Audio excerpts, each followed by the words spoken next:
Everything is okay. Let's see if I remember how to do these, because it's been a while. Yep. Break out a WordPad for the timestamps. All right, how you doing? What's going on Doing with great. you? I wasn't planning on doing too much mapling today. Today's more of like a lazy Sunday, but Okay.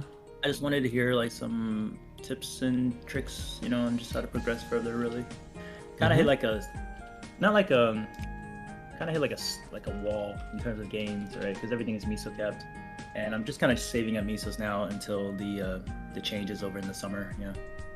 Yeah, and when you say changes, like which ones are you specifically looking for? Probably just the Star Force reduced cost, and I guess Boss Crystal changes. Okay. Yeah, mostly those two. Yeah. Most of this too, all right. And as you saw from like the equips, I only have like one 20-star item, which is my top, and then that one was like a huge. Like I was on the unlucky end of RNG there, and I spent like 27 bill to get the one top, and that was tough. That's rough, yeah. Yeah. And you were going one item at a time? Yeah, I was doing one item at a time, straight 17 to 20. I've heard like people doing like one at a time, but I just never did that before. Wait, so you did one at a time, or you didn't do one at a time? One at a time, yeah. It's just the top that I got to 20 star, and that's it, yeah. But you're like yeah. So because the alternative would be like to just get one star at a time, right? Per dividing over the items. Mm. So when it comes to gains, so the way you have to look at it is that every next star that you get is always going to be financially less efficient than if you can get a star on a lower item. Generally, right? The amount of money you have to pump in for the returns it's always going to be reduced returns. So if you're primarily in the situation where you're still trying to get stronger, and that damage is still specifically giving you access to newer content, it's not just because you're trying to get a big number because you want to blow up things, but it's actually giving you access to more stuff and realistically making more stuff viable for you as gameplay. The more efficiency factor of how to spend the money would typically come into play a bit more, because one thing is like, okay, you spent that 27 bill, right? You got the 20 star on the top, and then of course maybe you were too low on money, you didn't want to get it passed, or you set at 20. The average cost of getting from 17 to 19, for example, on all three CRA pieces, again, like you could get unlucky, but is generally, I mean, I would look at the numbers, but my guess would be that would be like around the same amount. But if you can get 17 to 19 on three pieces versus 17 to 20 on one piece, you get way more bang for your buck there, right? Yeah, that's true. Okay, I'll keep that in mind when I'm start forcing. Yeah, because I definitely want to knock out like CRA gear first whenever, like for 20 star, just because of the backups and stuff, right? Yeah. Well, you have access to the most backups, so that's generally pretty much always the one that you gamble past 17 first on, yeah. And I think having it up to 19 first, and then giving you like a while to settle in there, and then moving it to 21 later, because 20 is a little bit of 20 is like a very settled spot. Like, I don't have any more money, so I'm just going to hold on to this. In general, people either like go on 19 or then go straight up for 21, because 20 is a safe spot, right? Like, you can't go below. That's not to say that every single star is still more risk than the previous one, but 20 to 21 is less risk than 19 to 20 is. Right. Okay. So therefore, people tend to make the jump. So like 17 everything, and then 19 up to 21, and then all the other stuff. And then when it comes to the transfer hammering and to the superior stuff, that's usually into 20. And then a lot of people don't want to sit on 20 superior. They want to give it that last tap up to 21, because 21 feels pretty done for everyone who's not like super min-maxy. But 20... I've kind of determined I'm going to be like a 21 star gamer for the most part. Just because I don't play that much hours. I put like 4 to 6 hours a day, roughly. You can do everything in this game with 21 star gear, so... Yeah. Totally so fine. I'm definitely going to... I'm actually scared to tap the top. I haven't even tapped it once just because I'm scared to, yeah. For sure. Okay, so when you are...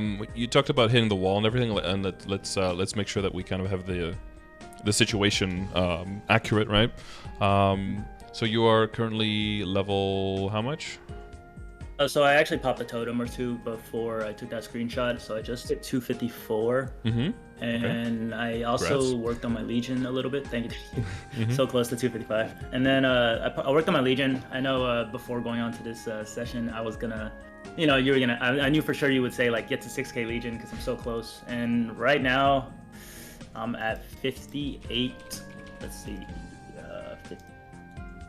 I'm at 5873, so just like almost there, which I'll probably do the last push sometime today. Mm-hmm. And that's with 40 characters already, or are you not at 40 yet? I am. Oh no. What do you mean 40 characters? You mean like every class, or do you mean like? Yeah, so it's because it's the 40 highest level characters whose levels get added to the Legion, right? Whose levels count. So if you look at like the bottom left of the grid and it doesn't say 40 there, that means that the next character's levels is going to completely count, and then it's very easy to make that jump. But if you already have 40, then the levels have to be on an existing one character. out of 39. Apparently. Yeah. One out of 39. Yep.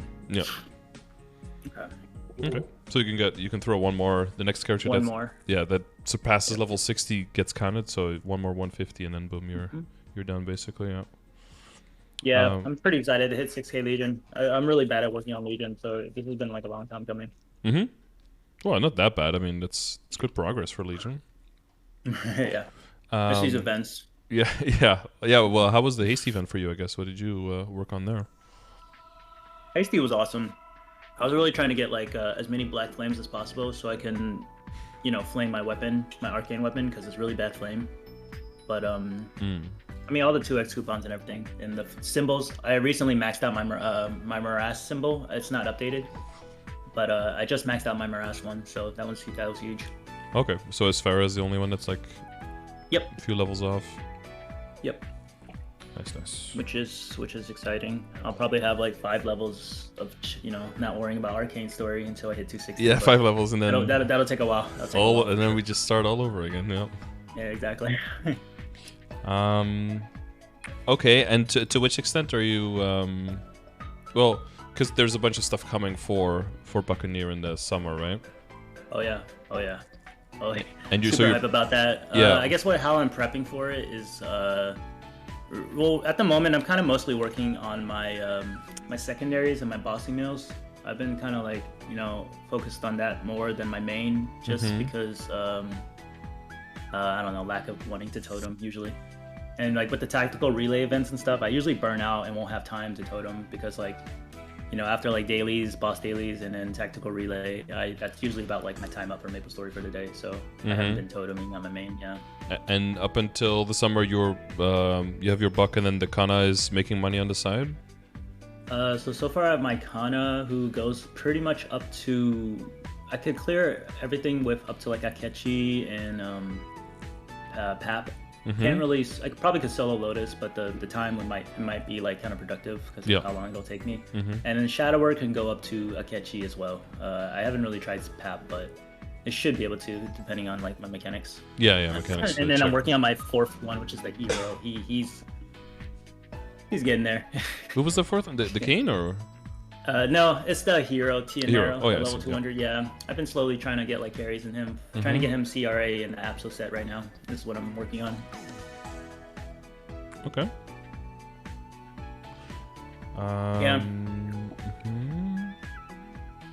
So is there? Well, let's double check. Okay, so you said like 4 to 6 hours. And do you have any specific plans on what you want to reach? Because you said you kind of hit a wall. Typically, that's because you want to get to what's on the other side of the wall, right? Is there something? Well, I know hitting 40K would be huge. Like if you look at my the buff video equipment, I'm pretty much around like 38K. And I was wondering, like, I know there's, I could work on Legion, but like other things to get to 40K, I'm just thinking like it's mostly on my bonus. It's mostly on my my potential lines, I'm guessing, right? Because I know a lot of my items, like mostly the superior set, is 21% strength when it could be like 27 and up. So I'm missing out on a good amount of percentage there. But then there's part of me that wants to just save Misos for a potential cube sale, hopefully during anniversary, which is kind of like my game plan, because I'm at about what I wrote it down somewhere in my notes. I'm at 14.6 bill right now on my my secondary, and what I showed you is it's the best line I got.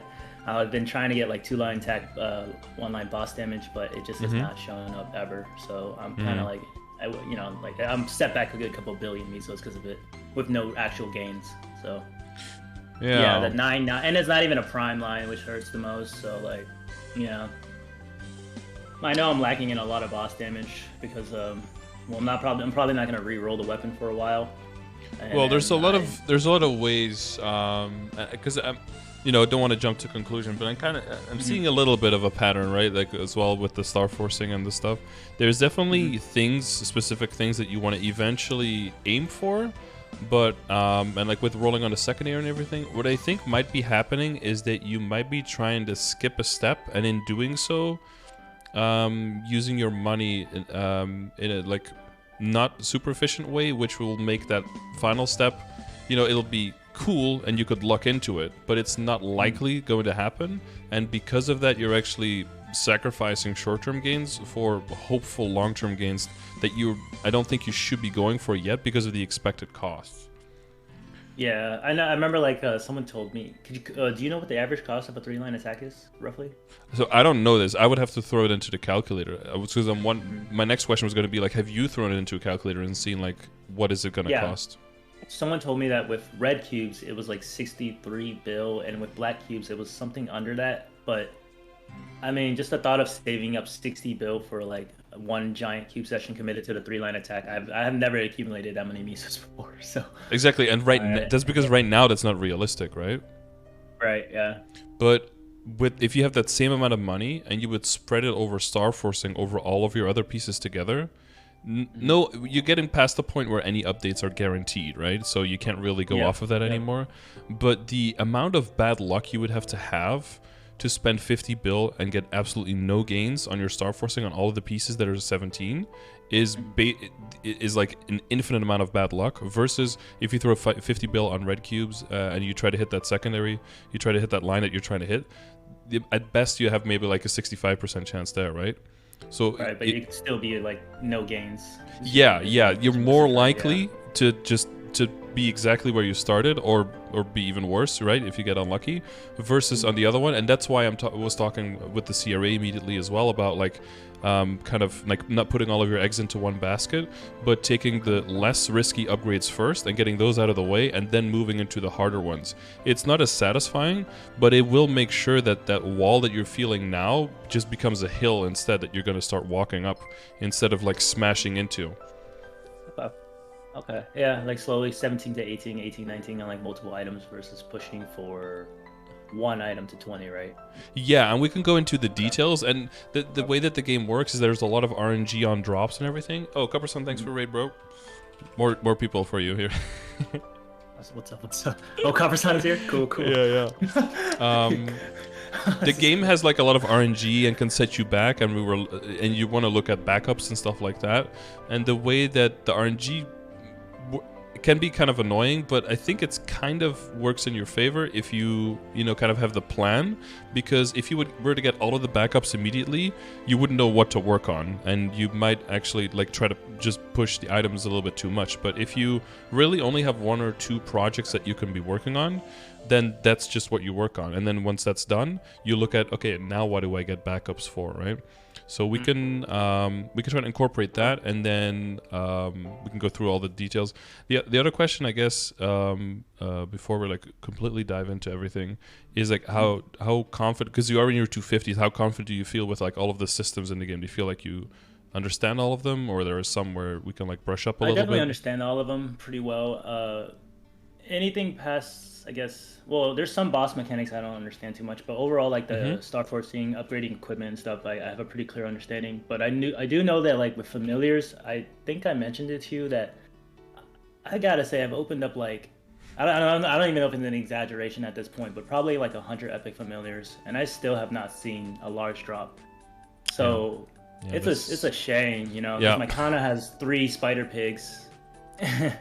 For of course, like if you know about back then, but my Buck just could not get it, and I can go up to 269 drop with my drop equips, which is like pretty good. But I know if I had that large familiar, it'd be even better. Just it's a big chunk for sure. Yeah, because I think I could probably make on per totem. I could probably make with WAP and the Legion wealth pot thing. I can probably make around like 1.3, 1.4.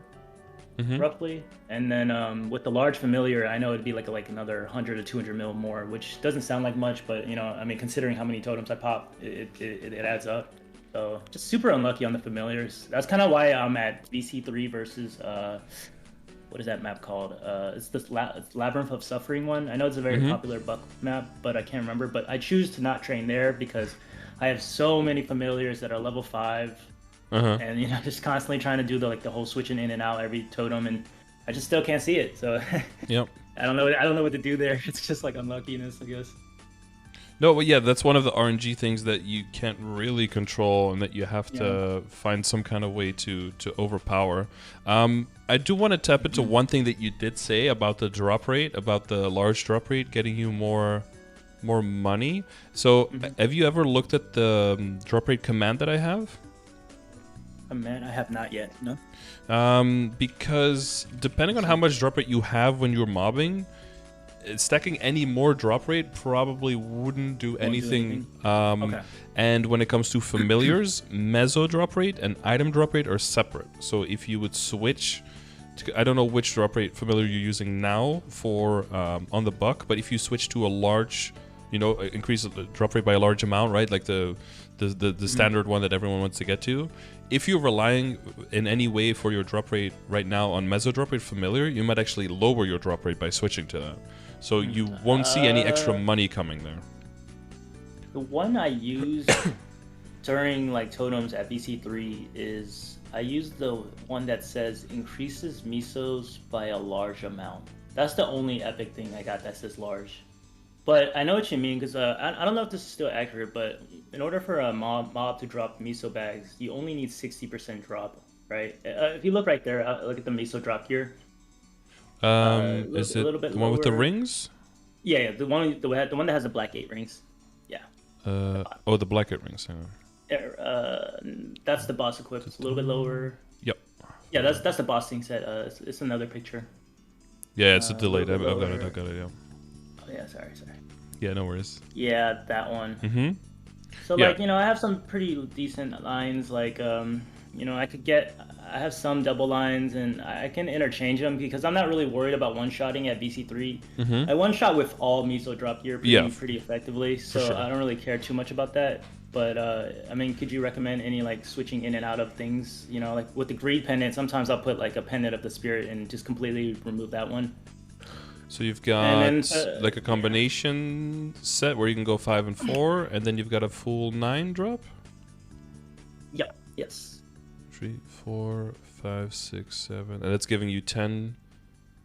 1, 2, 3, 4, 5, 6, 7. Well, well, hang on. 4 and 5. You don't have a full switch drop set, right? You don't get to full plus 200%? But you're close, I think. For drop, right? No, I don't think so. Because you don't have an eye. So. One eye and one... Is it an eye, a ring, and an earring? Oh, it's because of my Meister ring. There we go. My bad. Sorry. So one of my permanent I see. My act is a double drop line with strength, so I just use it as like a placeholder until I get Guardian slime ring. Been trying to pop some. Yeah, that's like a really godly ring, so I just keep that. You know, just kind of as a placeholder. I don't really need the extra damages, so like because I'm one-shotting, so I'm not too worried about like, you know, using a different kind of item drop gear. And then you can keep the damage. You can keep the damage piece for your what is it for your earring? Keeps a damage piece. Yeah, exactly. Yeah. Okay. That's the combination. Yeah. So if you're wearing all of this drop rate, so the amount that you need for the bags is 67%, and then every monster always drops a bag. Okay. So once you have that amount in your equips or your like the buffs, like the coupons, for example, or your inner ability, that stuff includes meso drop rate and item drop rate together. It's only for your familiar specifically that those are separate. So if you're wearing increases meso drop rate by a large amount, that doesn't do anything if you're wearing your drop rate pieces, because you will already have 100% chance for a bag. Okay. The only so I'm better off just using the item drop familiar. Yes, right? If you have any item drop, you can use that because it'll stack over and it'll give you more nodes, droplets, that kind of stuff, and more cards as well. Right. Because we want that card input, right? And as much as it sucks, the card input is just, you know, it's going to be like a slow process on the side that just keeps going. Because even if you did get the large drop rate, you would still keep making more familiars because you want boss damage ones, right? Yeah, that's kind of like the goal. Like all the sucky epics I open, they just kind of eventually go into an epic going for unique, and then like every once in a while, I'll open it out unique, and then I'll get like a turns your character to red. Yeah, lovely. That's pretty much so important. Yeah, so glad that those lines are in there. What we would do without I have a lot of those. That's for sure. Yeah, but you're basically mainly mass producing epics for that drop rate, right? Yeah. Yes, for sure. Yeah. I mean, I'm like I don't know exactly how many, but as I'm training and leveling up familiars to level 5, switching them out multiple times, I definitely get like a lot in preparation. And I even I don't even like open my familiars that often. I'll do a sesh after I've accumulated thousands of familiars, just in hopes of like just having more to work with. And yeah, it's just kind of like a side process. Yeah, for sure. Well, hopefully. So, do you have like a just increase item drop rate with like nothing? Do you have one of those? Yes, that's my yeah, exactly. I have a big spider that just says increases item drop rate. Not by a small amount or a large amount. It just says like just. That's a rare line, right? So that's probably 50%. Exactly. Yeah. Okay, so that's 50% drop rate. We already just pulled out of our ass. That's already good, right? On increasing that understanding. And then I guess the only other thing that you could do is if you have gotten some auto steals, you can throw those in there for a little bit of extra money, right? But that's like the only way you're gonna be making more money. Outside of the fact, like the only other ways it might be better is as long as you have all the coupons on, is if you have a vac pet, right? So that you don't have to walk around, that could increase your rates, or if you get better map rotations, that's gonna be the only way to increase your meso more than what you're doing. Yeah. Whenever we had Sherbert, it was like 100 to 200 mil difference when I was using the pack vet versus not doing it. It's just like you said, slower rotations.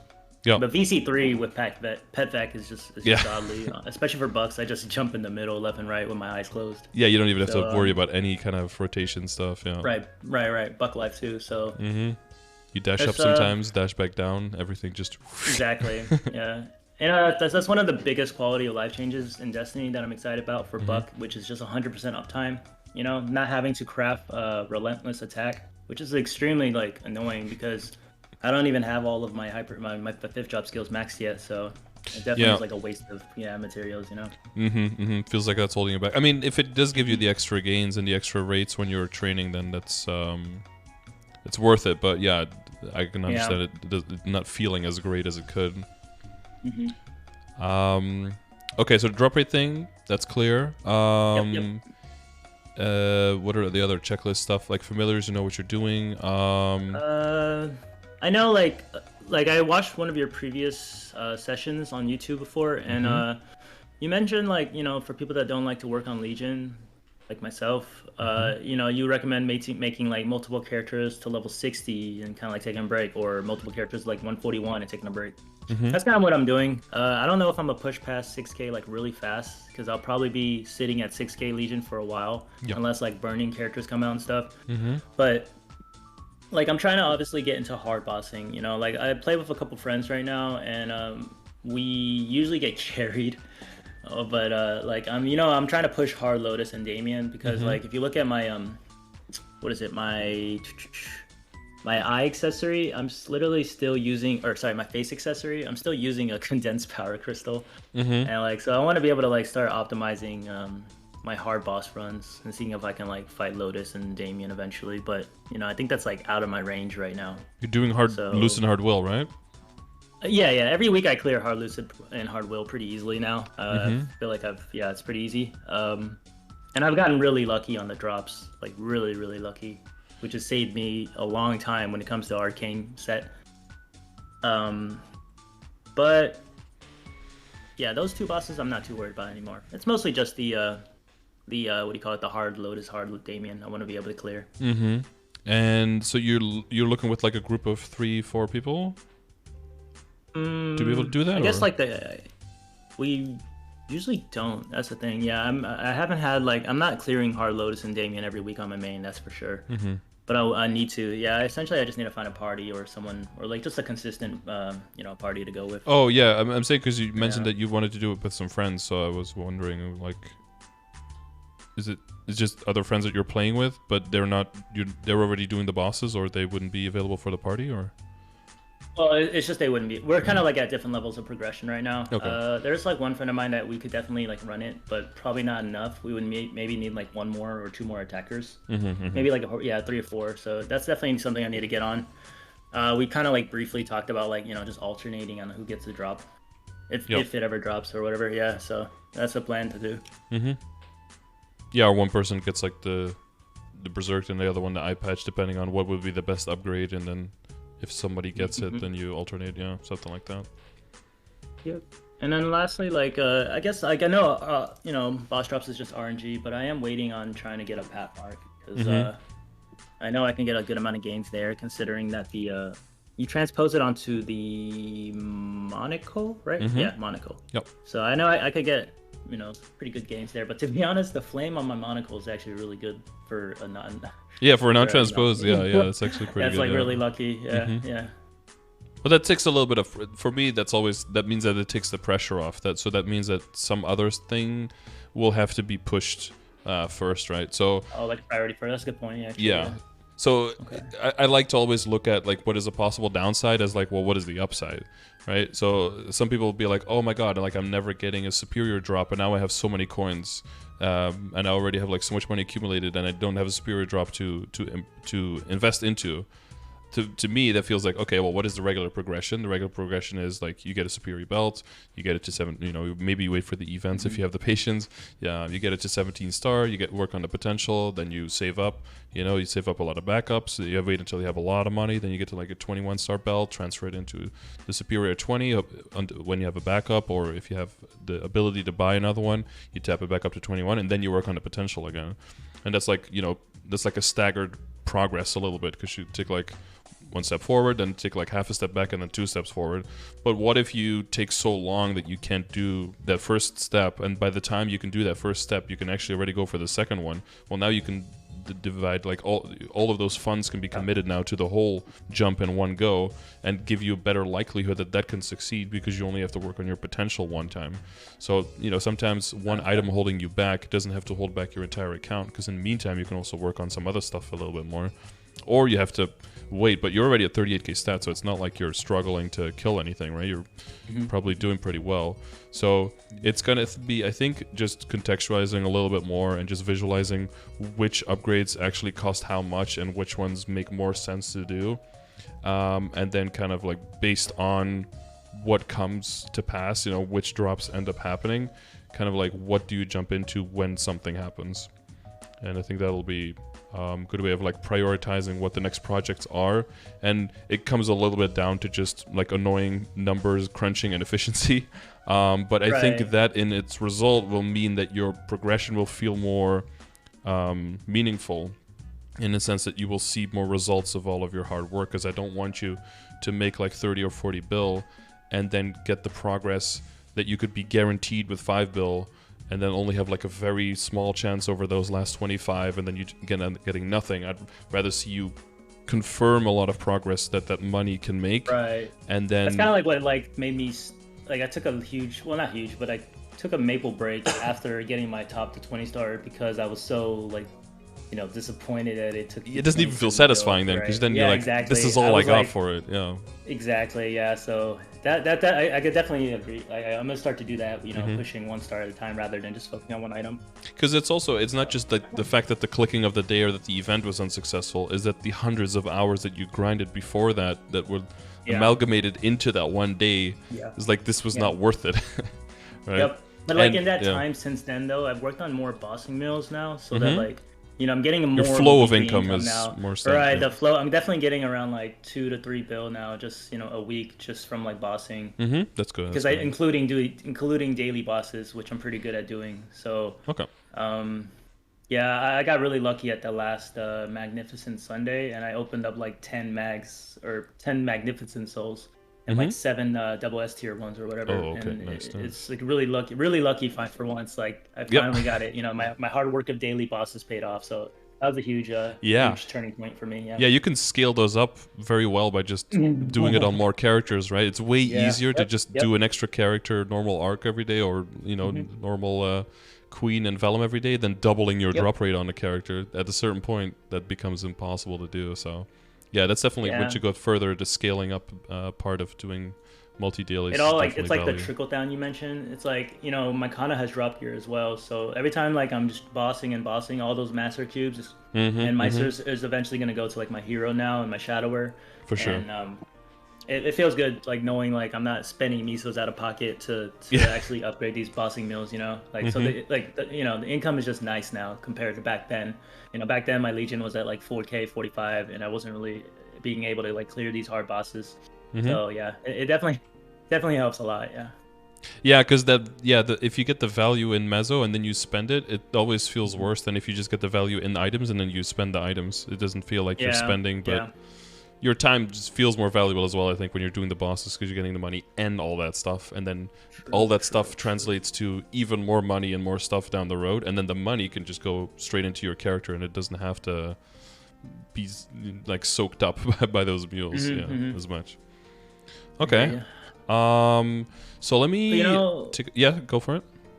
Just a random really quick question when it comes to backups, because it comes to accessory crafting, and I asked some of my friends this and they don't know anymore, but like, or no one has given me a real clear answer. But when it comes to backups, I know the reason why I made a Meister ring for the first time was because you know, you're supposed to use that, start to 21, transfer to like a superior ring. But now that they have Kana ring dropping from Pino, maintaining your Meister level isn't necessary anymore, right? Because like I'm pretty active on you know, farming the materials for it, but I just don't want to keep the Meister level up anymore because it's like so tedious, right? I get that. Yeah, in general, I don't think I would have ever advocated for like keeping up Meister for a long period of time.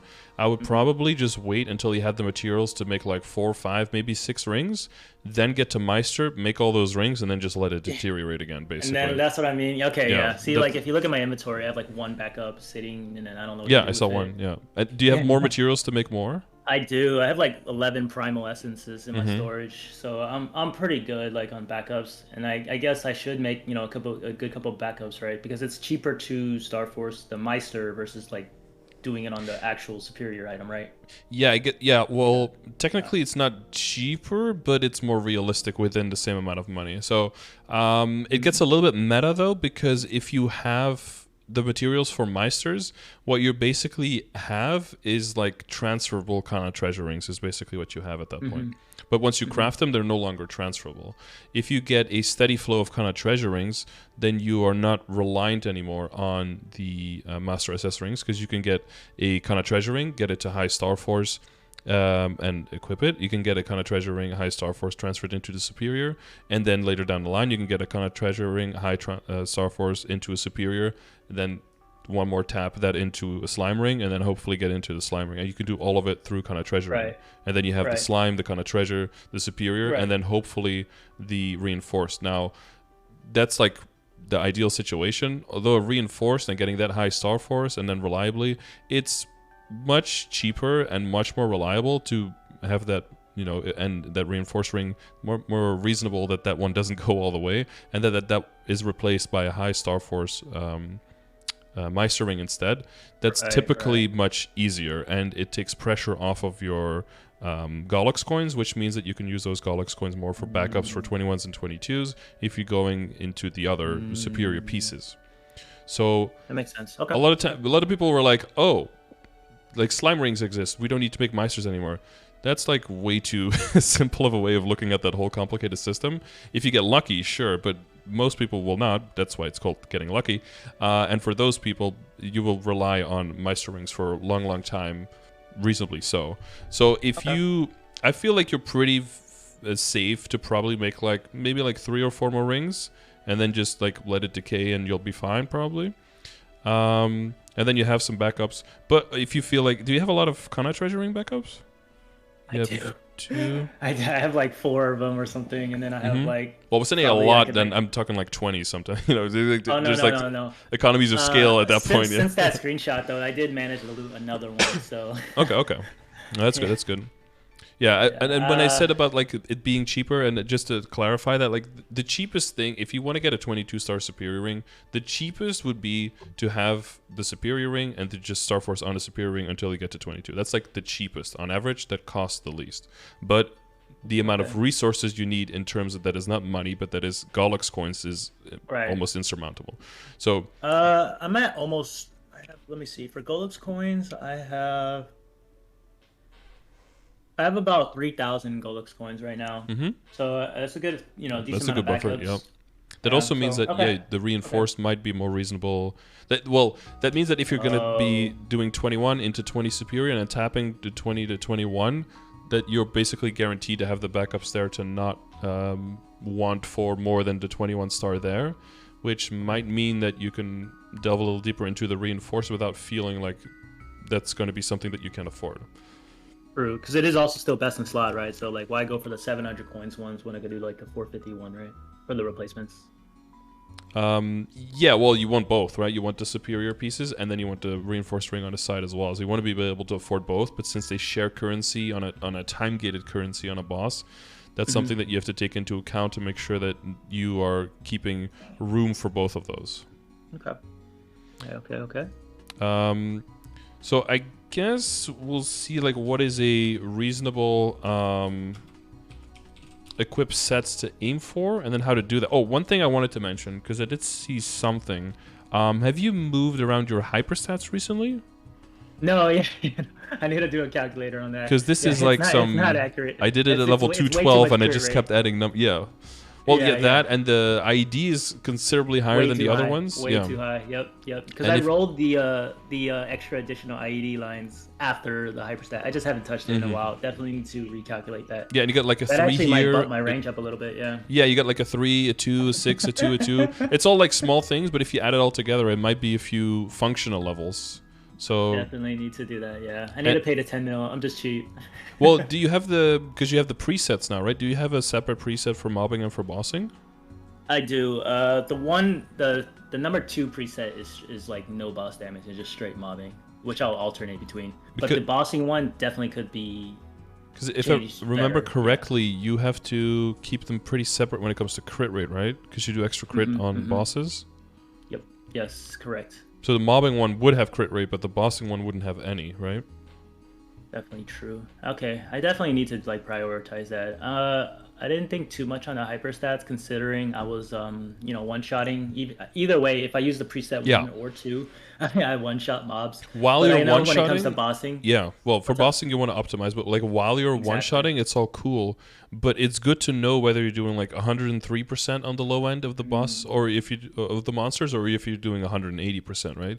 Because that gives you insight on if you're moving into Limina, if you're moving into Cernium, like is that super far away, and are you just like nowhere near that, or is it actually something you reasonably can keep rationally progressing towards? Right. Okay. And every now and then, I think, honestly, up until you're like 240 or something, 245, or I would just like throw on hyperstats. It doesn't really matter. But if you get into your 250s and the progression is slower, and it's not like you're getting 50 hyperstats every level or every day, because it's a giant, and especially once your Legion and your Link skills comes up to speed, with your hyperstats, your Legion and your Link skill, you're trying to set like the foundational damage, basically all of the stats in your stat window that don't really show up in your range. All of those are kind of coming from there, like the IED, the critical rate, the critical damage, the boss damage, and those are, even though they're not visible in the damage range, those are your most important stats, and you want to make sure that that puzzle is correct and somewhat accurate. It kind of sounds bad if you're like, oh, you have to min-max it and have to be perfect, but you are putting in the work, but right now you're not reaping the benefits of your work as much as you could be. In that optimization. Yep. So do you have like a certain hyperstat calculator you usually use? I know I just Google it. Literally, it's like the first. Is it like the Brendan Hub or something? Yeah, Brendan May has one. I used that one recently. I kind of just eyeball it, and I used it recently. I did a video on it where I just tried it. I saw that. Yep. And I think I was like 2 levels off. It was like a 13 and a 12, and it should have been like an 11 and a 13, or the other way around or something. So I was really close.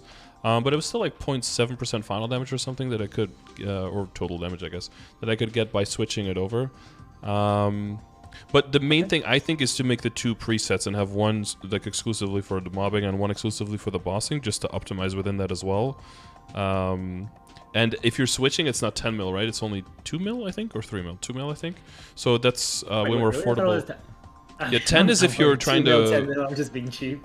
Yeah, well, 10 mil, if it's 10 mil every time, I do understand. It can be quite a lot. But 10 mil is if you're resetting the setting that you're in, and 2 mil is if you're just switching to the other one. Okay, yeah, I've been putting that off for a while now, so yeah, definitely need to adjust the hyperstats. Yeah, that's a good reminder, actually. Well, because it'll also give you some more insight on where to fill your Legion grid. Right? That's true. Because if you're like 13 now on IED, if you take that down to 10, and you have enough crit rate, and you can move your Legion grid filling more into IED instead. I don't want to say like you can. Like we can look at the numbers. But if you think you're comfortable doing it by yourself, that's fine too, of course. But it's all about that balance, right? And if you see in your hyperstats you have like an 8 next to a 13. What that shows immediately is like, okay, this is like a big difference in the cost, a huge difference. This probably means that moving some Legion grid around is probably going to be more efficient than having a level 8 hyperstat and level 13 right next to it.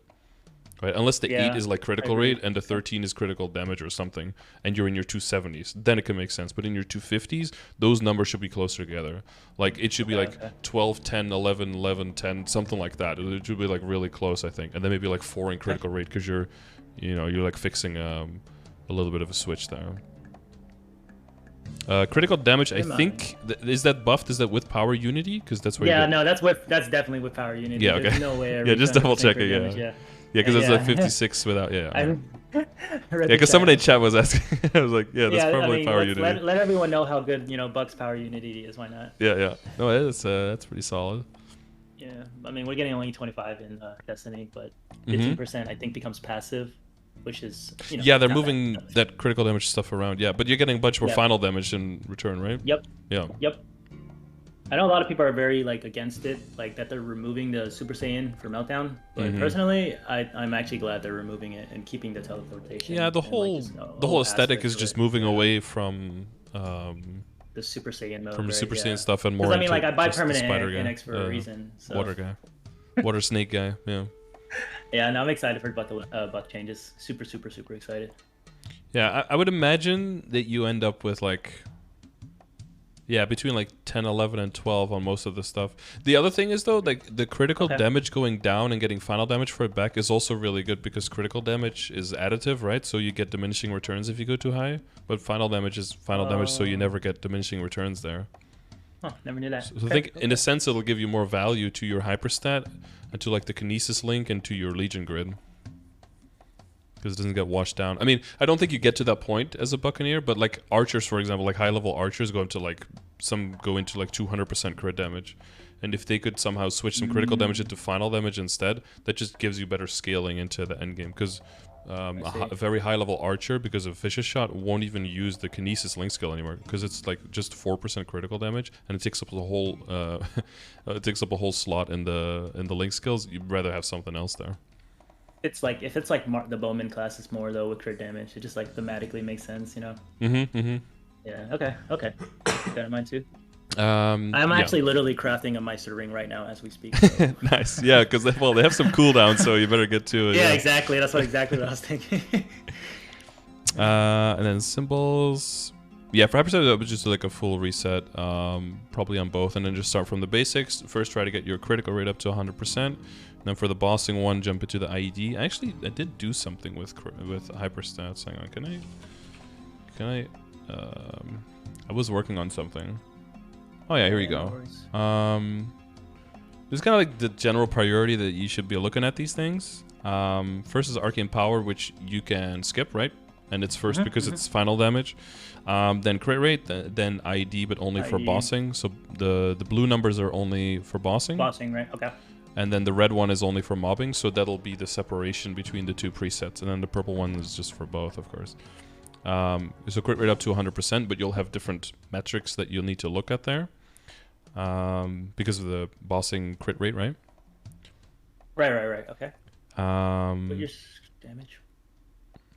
And then I wouldn't need to put anything into like for the utility side. It's kind of more like class based, right? Because I don't really. I mean, the bonus EXP would be nice, right? But anything else is kind of Yeah. I don't think you need any of the other stuff. No. Right. Yeah.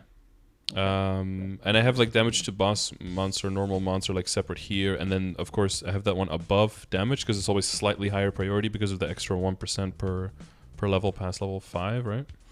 Right.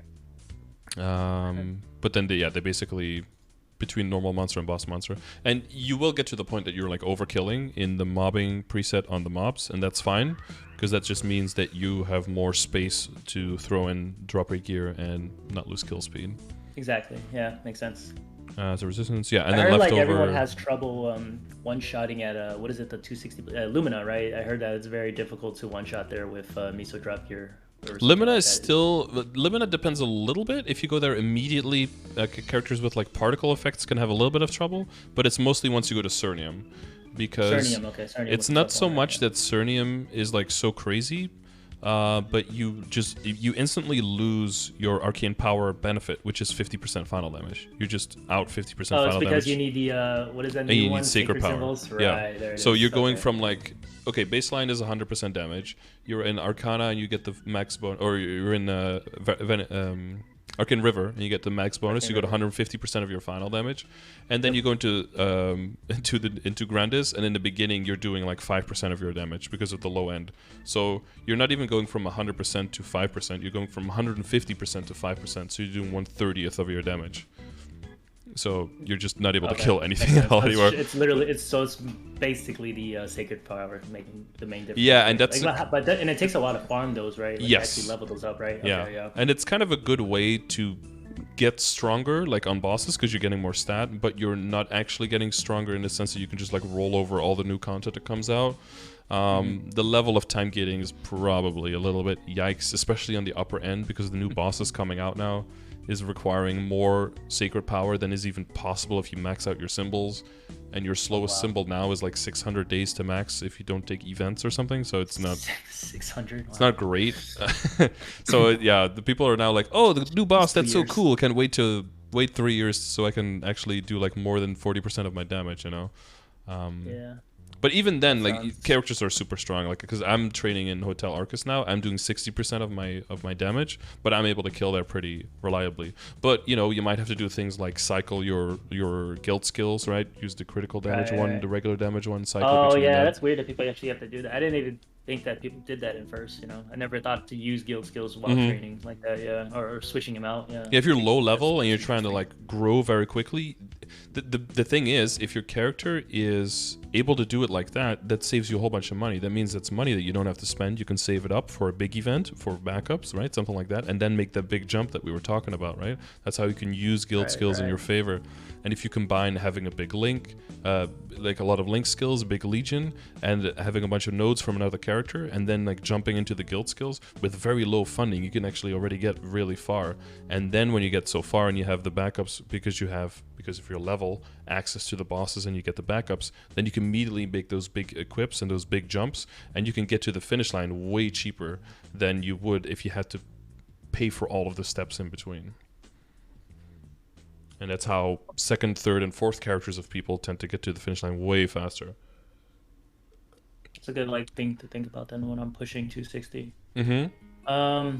You know, like when I go to 255, when I get to 255, I'm gonna be training at Lumina. I haven't really done too much research. I'm in the Buck Discord, so I'll definitely do a little bit of research there. Based off of my gear and everything, I think I should be fine there. So one of the things I wanted to ask about is going back to potential. Do you think it's worth okay, so the idea is for Superior is that I want to transfer hammer, which is gonna bring down the potential tier back down to epic, right? Yep. So do you think it's worth pushing some of those items past 21% strength, or should I just keep it as is until I get it to 20 star, then push for 27+%, if that makes sense? No, that totally makes sense. And I want to get... I had that question, and I just can't... It's like a fork in the road, you know? I know I also have backups, so I could also just do the, just straight Star Force, the actual equip, and, worry about backups. But I just don't know which is the preferred or, the most efficient way. Yeah. The one thing I wanted to mention before, because that's what it all comes down to, right? You're right. The one thing I wanted to go into a little bit before that is into your Vmatrix. Okay. Do you feel confident about like knowing everything about like what's going in there? Because I see 3 boost nodes. I'm not familiar personally, so I will look it up a little bit. But how do you feel about the Vmatrix? Do you feel like you're in control there? Pretty decent. That's usually like the bossing setup mostly. For the perfect try node, it's basically. Oh, you have it. Okay, awesome. You can pull it up. So it's basically, what is it? Octopunch, Power Unity, and Dragon Strike, which I do have. It's the first trio. And then before, there was a glitch where Nautilus Strike did not give you the final damage. So I was like taking this into consideration back then, I think. So then I focused on using a different trio for a while, and then eventually I came back when they fixed it. I fixed the trio and then worked on it. So like, yeah, I think most of my my tri nodes are pretty good now, but I contemplate on using more node stones to buff up my other 5th job skills versus giving it to a mule or a bossy mule, because like nodes are very hard to come by, I guess. More the meta question than the specific micro question, because it seems that your boost nodes aren't that super important. It's more about your 5th job kit itself, right? Like definitely when it comes to maxing out, of course. If Octopunch is maxed and Power Unity, then you're good. Even Dragon Strike is like a cooldown debuff, right? Exactly. So that's it's not all even that good important, for trios, and then the other the only other important skill I think for like post like 250 would be Overdrive, I guess. And I know my decent holy symbol should be maxed, but but you don't have decent combat orders in. I was wondering about that. I do have that, but I always wondered if that made like a huge difference or not. Well, I have it not maxed out, but let me pull it up on my screen. I have it level probably like level. I'm gonna guess level 10. 11 or 10. Yeah. All right, right there, you knew it. Yeah, so level 10, and I have like Urda Nova at like level 14, Urda Shower at level 9. You know, and like that's really about it. No, that's fine. That's fine. So I don't know the maths for every class specifically, but I think for 99% of classes, or like 98 because we have around 50, there might be 1 or 2 classes, but I'm pretty sure that for everyone, decent combat orders is always better than decent advanced blessing. Wait, really? Yeah, because it gives you an extra level on all of your 4th job skills. So like your main attacking skill base damage goes up, for example. Yeah, like Octopunch. And if you have some passives in there, you could throw it in and just look at your range. Because sometimes you'll also get like a little bit of crit rate, a little bit of boss damage, a little bit of IED. And that can factor into the calculations. Yeah, exactly. Right. Okay, the newest classes have that way more, right? Like if you do it on an Adele, there's like a whole list of things, and there's like final damage going in, and then it's then it's brain dead, of course. But I'm pretty sure you throw decent combat orders in always before decent advanced blessing. Except if you're a paladin, right? See, there was the one.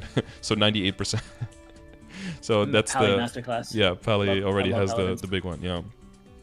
So that's the one thing that I would. That's actually very interesting. Never really thought about using combat orders like ever. You know, like it.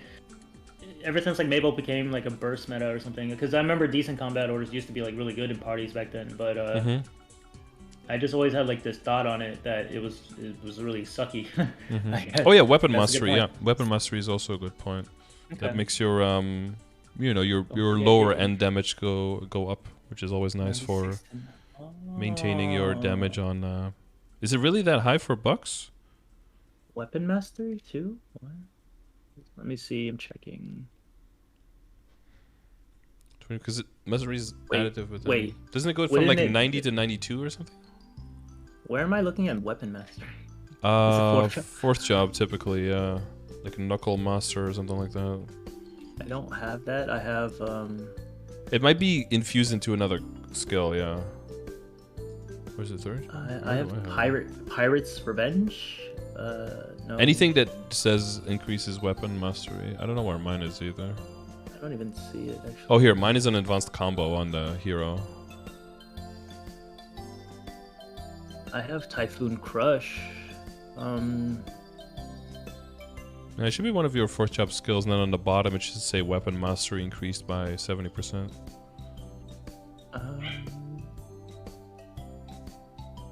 I don't see it. I have Octopunch, Dragon Strike, Nautilus Strike. Buccaneer Ballast. Oh, okay, here we go. It's it's a buff. It's a crossbones. Yep. It increases knuckle mastery by 70%. There you go. Yeah. So if you use decent combat orders now, it'll probably go up. Let me see. Let me try this actually. Curious. Okay, so then if I use decent combat orders, crossbones goes 1%. 70 to 71%. But it's all the ones, right? So it's your Octopunch, and then you can hover over all these skills now, and you might get, like, if you get a critical rate here, you get an IED here, you get a boss damage here, suddenly it's all of those things combined that'll pretty much always do more than just Decent Fun's Blessing, because what is that, 20 weapon attack? It's not bad, but it's pretty much always going to be lower. I didn't even think about that in the long run. Okay, cool. Okay, I'll start using that one. Yep. And then when you're bossing, luckily they're around the same level, so I'm not even exactly. Yeah, you can just switch it out. And then when you're bossing, you switch out probably the hook shot, I'm guessing, or the rope lift for the bind most of the time. Yeah, or the arachnid reflection. Kind of useless sometimes for me. I mean, it's good for like maybe some bosses, but most of the time I don't need it. Yeah. The rope lift is actually really nice with Buccaneer, but come Destiny, I'm never going to touch rope lift again with a vertical flash jump. Well, it depends on the boss 100%, right? Whether you need rope lift or not. A lot of maps just don't have any platforms, and then you can just freely throw in the bind, which the bind will also get a lot better, so that's going to be way more utility for that as well. Yep. I'm excited for that. Explorer class is getting like an actually good buff. Everyone without a built-in bind is going to be... I mean, it's going to be better than some classes' built-in binds at this point, so... I saw that Nightwalkers were kind of sad that their personal bind is kind of like worse than that one, so they're not too happy about that. Feels bad. Yep, feels a little bit bad. Okay, did you have any questions about, like, link skills which to use? I recently got, let's see, pulling up my link skills, so... Oh yeah, there we go. Okay, I basically, that's pretty much my go-to right there. I know I could remove Phantom Instinct depending on, like, because it comes down to my inner ability, which is like an ongoing thing. Eventually, I'm trying to roll the, I think it's the second line crit rate. I think it's like 14 or 20% crit, and then eventually I'll remove that one. But I also know the Adventurers, what is that one called? Adventurers Curiosity is probably not needed as well. I could probably replace that with something. Yeah. Well, and this is another way why using the decent combat orders and then, you know, the flexibility in your Legion, but like walking around the hyper stats, you'll see like, oh, are you like 1 short, are you 2 short, 3 short? And then you could very easily get to like, oh, just finish, you know, fixing that puzzle, and then it's good, and then you can move on. Whereas now it can take up 1, 2, 3 slots in your link skills preset. And link skill presets are also on the way from KMS, but it'll also help you with whether you're mobbing or bossing. One, you might need like 2 link skills for crit rate, and the other one you might just need 1 or none at all, right? And then having a specific preset for both will allow you to just like click when you're doing bossing, cool, or you're going mobbing, you look at your stat windows like, oh, I don't have enough crit rate. Oh yeah, switch, click, boom, and then you're done. And then you know that it's set. Unless you make any, you know, giant fucking upgrades, but then you cross that bridge when you come to that. Do you use this generally for mobbing and for bossing? Use this one? I mean, besides for mobbing, I'll switch out with the 3, you know, Elven, Persistence, and all that stuff. But other than that, and then of course I remove anything with bossing just to give me a little bit extra attack power or whatever it is I need to one-shot. Pretty good at interchanging out the link skills. The only thing I have with link skills that's like an issue is that none of them are level 3, but well, that's just a Legion thing, That comes when you make the jump from 6 to 8. When you're when you're dedicated to making that jump, then the level 3 link skills will follow. And I wanted to say something more about that, so make sure we don't forget. So the main thing is going to be for crit. There's definitely a few link skills in here now that I feel like are taking up more room than they should be allowed to. Because like Noble Fire is basically only really good if you're doing full man parties. For every other situation, it's kind of shit. Okay. And then it's like low I was price. just always like, I don't know what else to put, so you know. Yeah, if you have nothing else, throw it in there for sure. Keen Edge is definitely like an early game and a mid game one. Once you get like to the 6K Legion and you have access to pretty much all of the level 2 links, Keen Edge just never makes the cut anymore typically. Okay. Yeah, that one was definitely one of the kind of like Fury Unleashed, Lightwash, and Terms and Conditions are very specifically only bossing, right? Yep. So this will switch out for the other 3, so that's fine. Elementalism typically makes the cut. Wild Rage always makes the cut. Phantom Instinct if you need the crit, right? Focus Spirit mainly for bossing if you need the crit, but you'll probably have it for mobbing and for bossing because it'll be useful functionally. So the hyper stats will just go around it. A good one for Buck is I think what is it called, Solus, because I think I'm not sure if Lord of the Deep like procs it to activate, but I feel like it does. So you know, like Solus is really solid easy. Both for mobbing and for bossing. Is probably one of the best ones in the game. Yeah, just the brain dead. So I definitely need to use that one. Okay. And then for bossing, the Cadena one is really good, and it synchronizes if you don't have debuffs, which you do have the Dragon Strike, but it does synchronize as well with the Explorer Archers. So for bossing, those two are really good. And those will take up the space of like Bravado, for example, which is lower on the IED and really only does something on the first hit when it comes to the damage. So for bossing, Bravado is really, you know, is definitely one that you're looking to replace. For mobbing, you can keep it, especially if it helps you one shot. But for and then of course the Adventurer Archer one by itself, that one should be that one should definitely be one. Excuse me, that you look to replace pretty early as well. Yeah. Okay. I actually don't know if my Cadena is even level 120 yet. Because possibly it's pretty low on the priority because it's really only for bossing that it helps. My Cadena's not even there yet. Yeah, that's another one I got to get to 140. I dropped her alpha at 60. I see. So that's one thing I wanted to say for Legion though, is that there are short-term gains to be made for Legion. So if there are some characters that you know that you definitely, if Legion is already like a kind of a problematic thing for you, something you're not really driven to just spend all day every day on, right?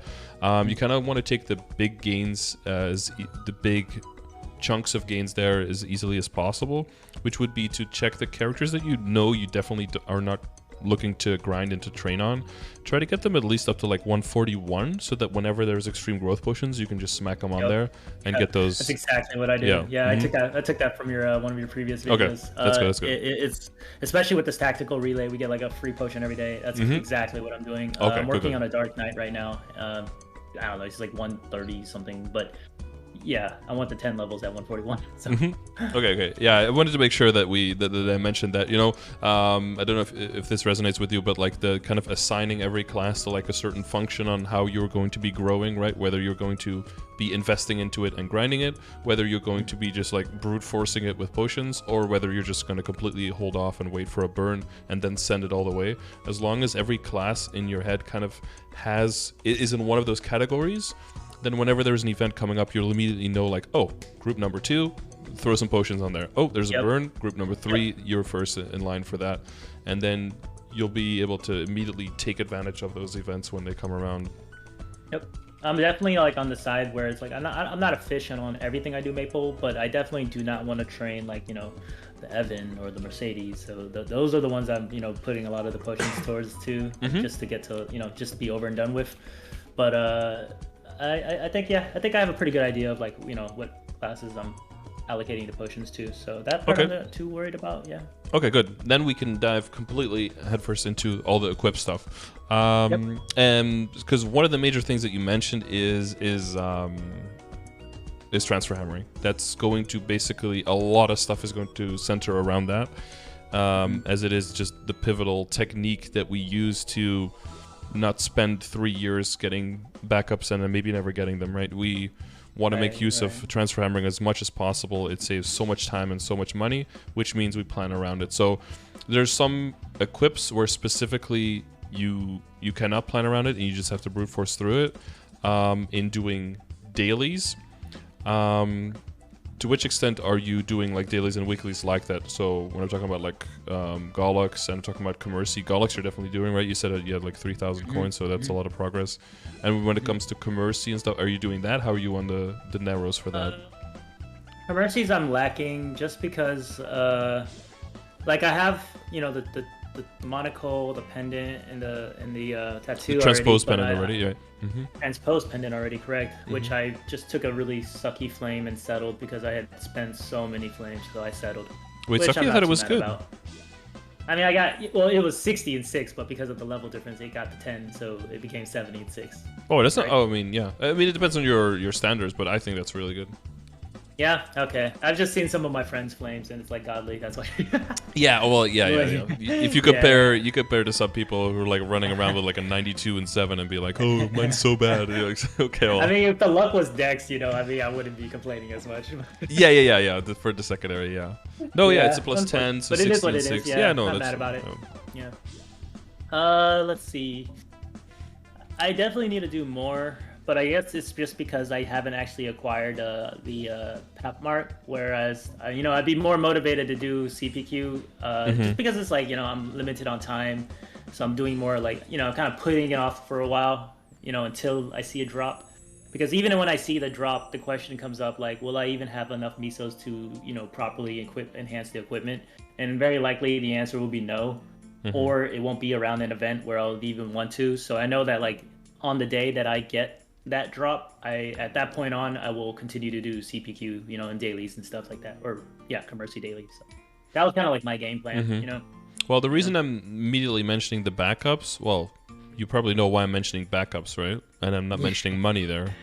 Is because I think star forcing is more the area to look at rather than the potentials. Because I did hear you mention potentials, and you can get like 3-line perfect everything and 17 star, and you can get very far into the game.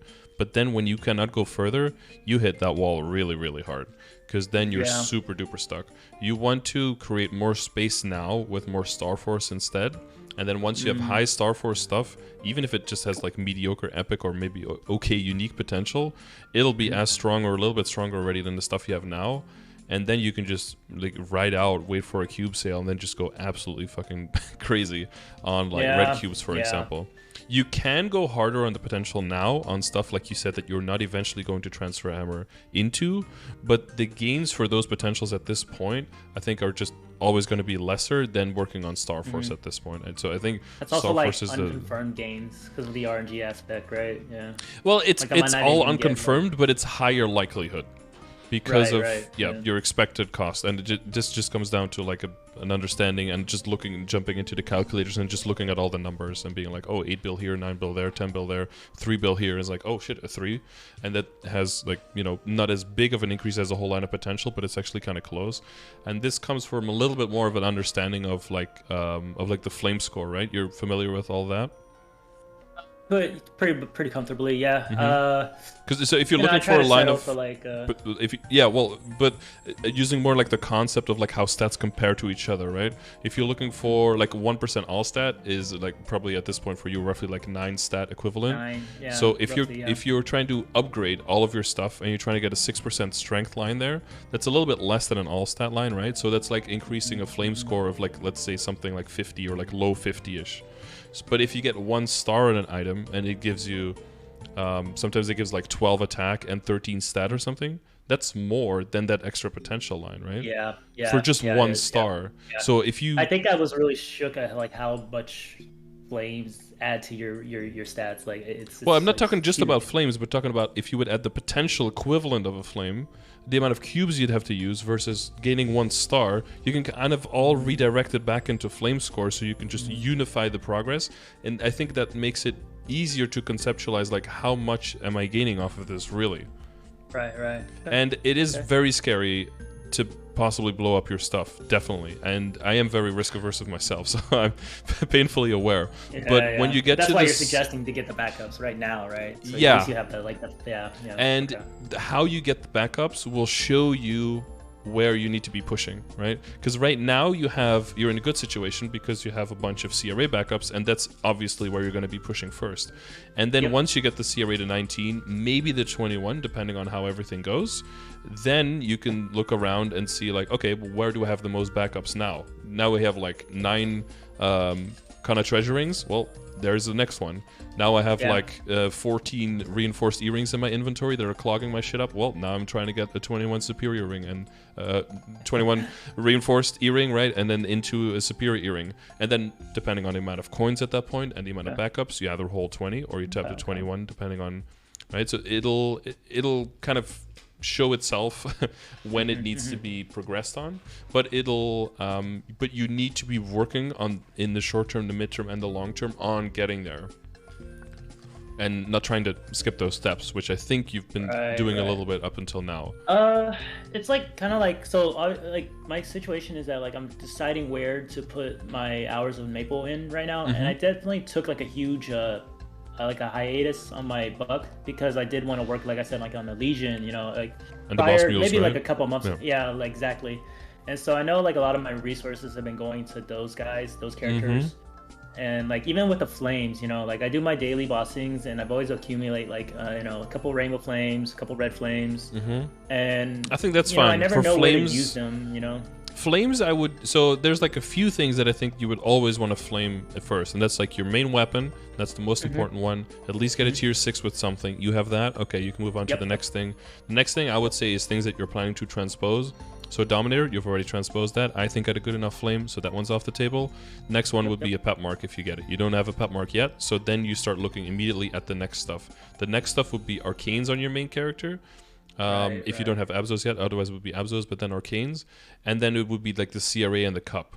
If that is all because that's all the flame advantage stuff, right? So if that's all a decent flame, then you immediately start moving to a next character and then just go through that checklist again. Weapon again, and then all the higher level flame advantage stuff, probably your CRA stuff. So you were saying don't even bother like, you know, throwing it on like just like the top or the bottom, right? Just do it on the things that are like actually huge, right? Like the weapon, like you said.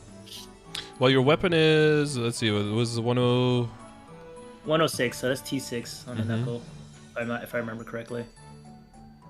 Yeah, because sad. I've been throwing all my extra flames into my arcane equipment because based off what people told me, like they're roughly looking for, you know, 120, 130 roughly at my point in progression. And yeah, are you familiar with the progression grid? Oh, you mean like the flame score, depending on? Yeah, I've like got the numbers before, there. But yeah, definitely looked at it before. Yep. Yeah, so you're looking at towards like the late game and towards the higher end, which is the arcane gear. So that's like the 125. That's what you're talking about. Yep. 105. Yep. And you know, some of them I get lucky. Like you know, good flame here and there.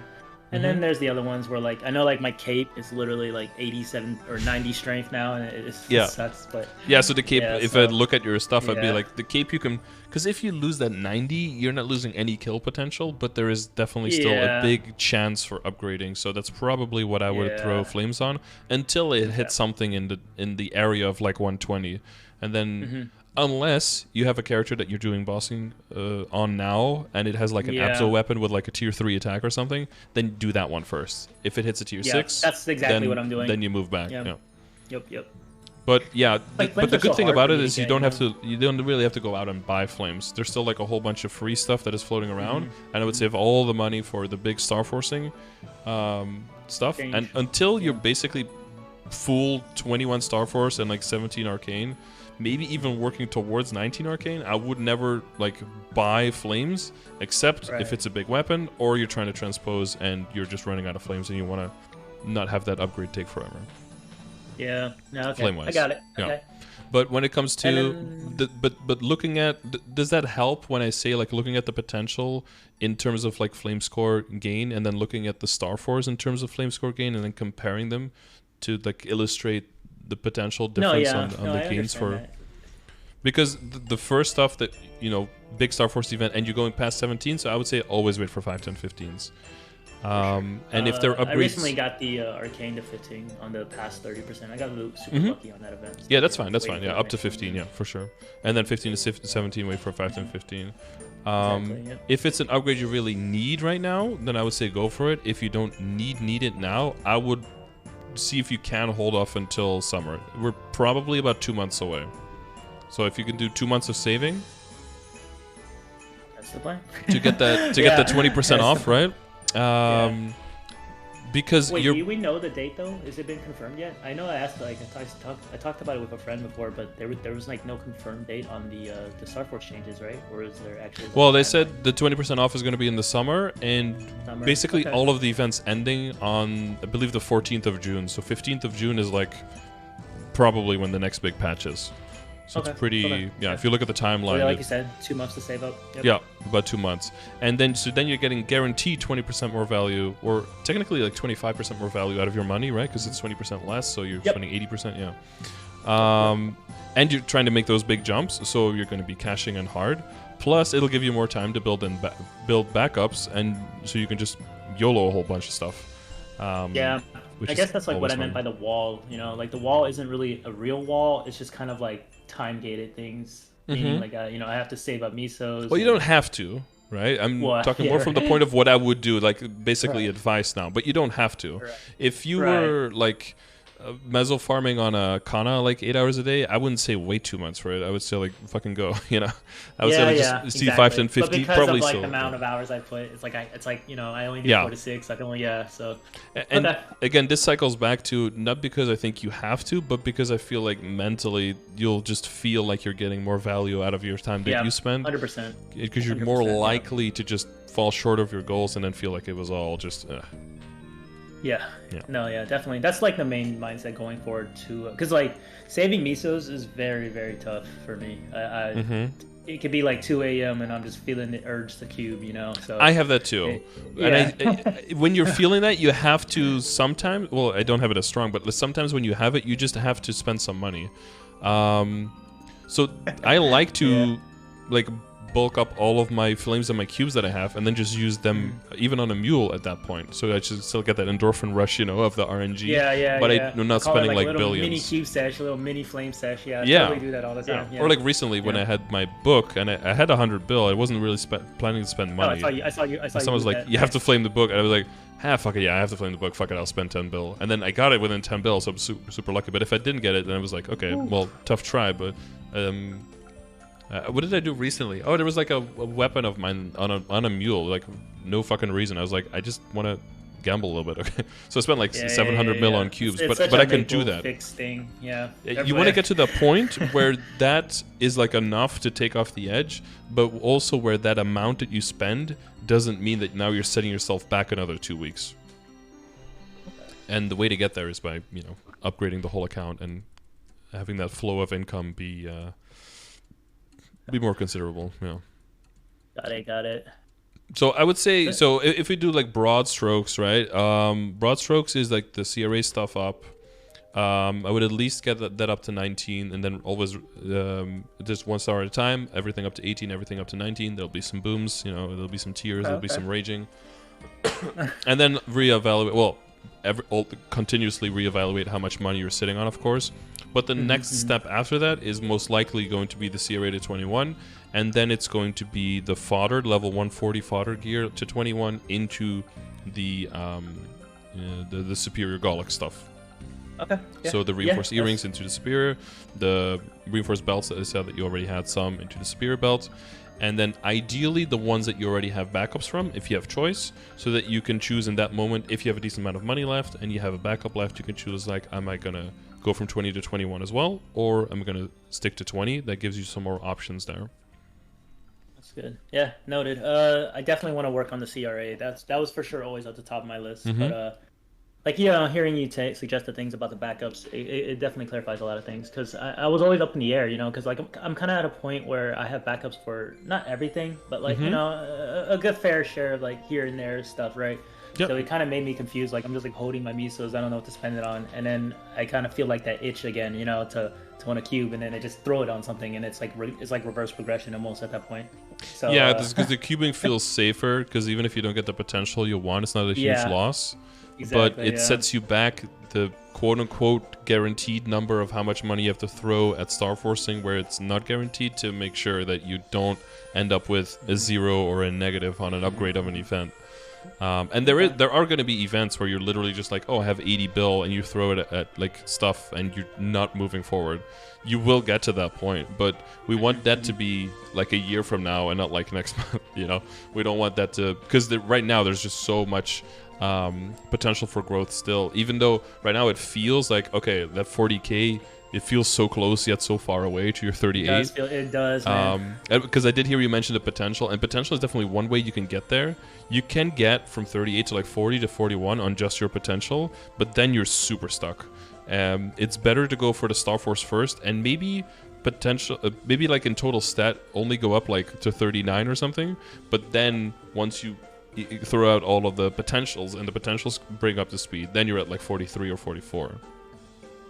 That'll be the day. And then you'll excited. Yeah, you'll make that jump past that. But you've got a solid foundation. You got your drop rate and your meso gear. You got all of that stuff. Hopefully, well, the drop rate change I think was going to be pretty useful, right? That's already 50% drop rate. So that understanding is going to help you out. Wasting, well, yeah, I don't like to look at it in the way of like wasting a whole bunch of potential. Just like it's better that you know now than never. You know, better earlier than later. And then hopefully you get that big drop rate faster, even more. Then you can make your uniques, and then you can get some bossing stuff as well. The one thing I definitely wanted to get into a little bit though is your innerability, because I think you might be kind of doing the same thing with the equips, where you're trying to make a little bit too much short-term gains and then losing your long-term gains for it. Oh, you're saying go to meso rate? Is that what you're suggesting? Right well, now? Yeah, a lot of people. It's the perfect value, and I just it's like that FOMO. I don't want to like.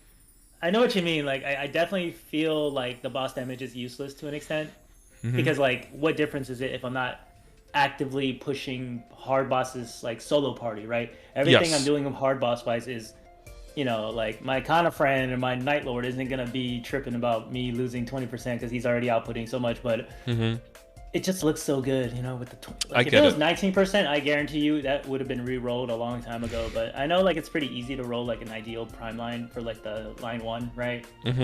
It's just like honor is so hard to get. That's why it's just so hard to get. Yeah, and that is, but the reason that it's so hard to get is the reason why you tend to attack the innerability in a different way, because again, it's easier to, the way you're doing it now is kind of you're making those potential gains, and I'm gonna like try to push you a little bit more to making the Star Force gains instead, like comparative to how your innerability works. So the main thing is that if you use circulators, you always get the biggest number in the line. So if you roll with a circulator and you roll boss damage, it's always going to be that 20%.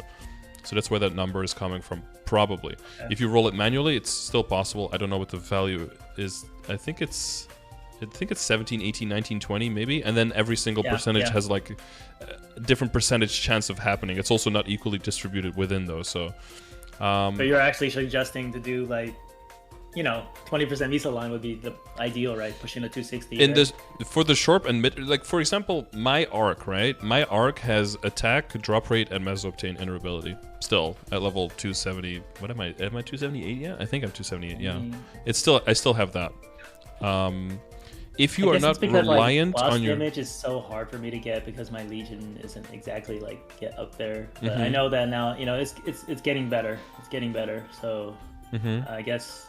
I get that. I get that. But I think with optimizing everything, you won't feel that you're losing damage on bosses. You won't really feel that. But you will get to the point of making money faster. You will be able to make your Star Force upgrades faster. That will translate. Will overcompensate the boss damage lines, right? Yeah, because the amount of total meso obtain you can get is very limited. And giving up a 20% chunk, or you know, even if it's 18 or 19, like I don't care personally, in your innerability, giving up that chunk right now is not worth it yet. Once you are, you know, more self-sufficient, once all of those bossing mules are online, and once the income is mainly coming from all of the bossing money, and you're just trying to grind out and trying to do those super hard bosses, like you're in Chaos Tenebris party and stuff, then you can circle back. But by then, hopefully you have more time to build up more honor experience to build out that innerability. That's true. Because if you want to go... you mentioned this too, because I swear at Reset today it's half off, right? Oh, or is it next week? No, today's Sunday, right? So it would have been today. Is it today at Reset? No. Well, it's always a sunny Sunday, right? So it would have been today. No, I think it's like a training sunny Sunday today. No. Okay, yeah, you're right. So it's next week. Okay, that's good to know. Yeah. Cool. I can still make a conscious. Yeah. I can still make like a. Because the goal for the innerability is, and I think I have it here, right? For our Buccaneer. Because I think the crit is in there to make sure that you basically need no or maybe 100%. Only one link skill to be able to hit the 100%, right? Right. Yeah, exactly. And that your legion is more available and your hyperstat is more available. Yeah. So if that's super important, and then the 21 attack is good because of the low base attack of the knuckle, right? Right. If you ever get to the point where you're like, okay, now for bossing I want to optimize and I need that extra value, you want to have a buffer of, I want to say at least like 2.5 to 3 million honor experience to make sure that this is going to happen. You want to roll circulators first to get your most important unique line, which is either 21 attack or 20 crit, probably 20 crit. Although it is mentioned here in the other way around, so you might have to ask specifically Buccaneers about that, right? Right. You roll that with unique first and with that circulator, so you get that top number, right? And then once you have that one, you lock that into place, and during a 50% off, try to roll that boss damage on the top line at that point. And that's going to be like money so try to circulator honor. To get the second and third line is what you're saying, right? Once you're going for the end game, I would like the short term. I would say try to get that meso obtain line, yeah.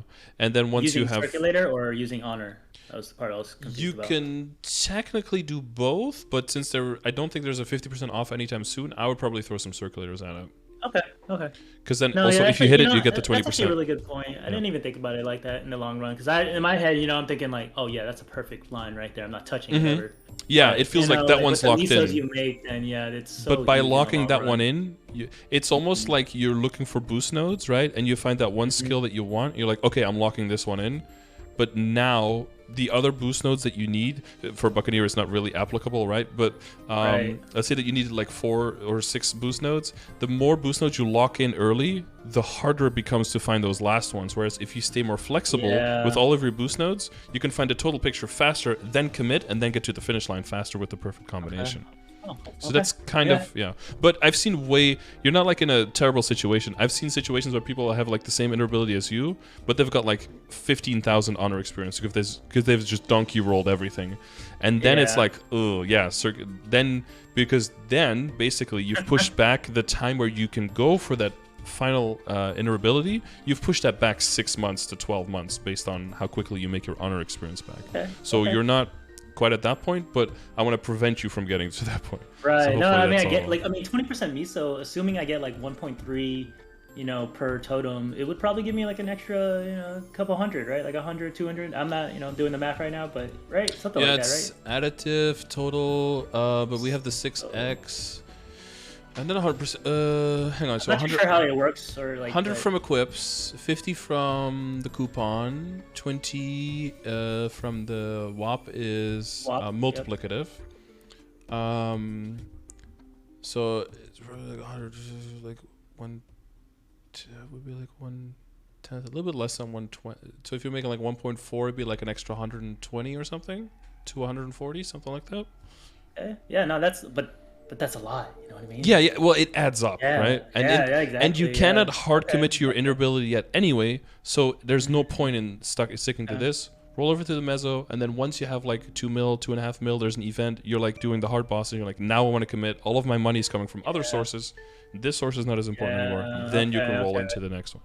Okay, it's like no, that makes sense. That makes a lot of sense. Yeah, and it'll facilitate all the upgrades we just talked about. It'll just make those come a little bit faster, and with the same amount of hours trained, you'll just be getting to those upgrades faster and get a better value from your time spent.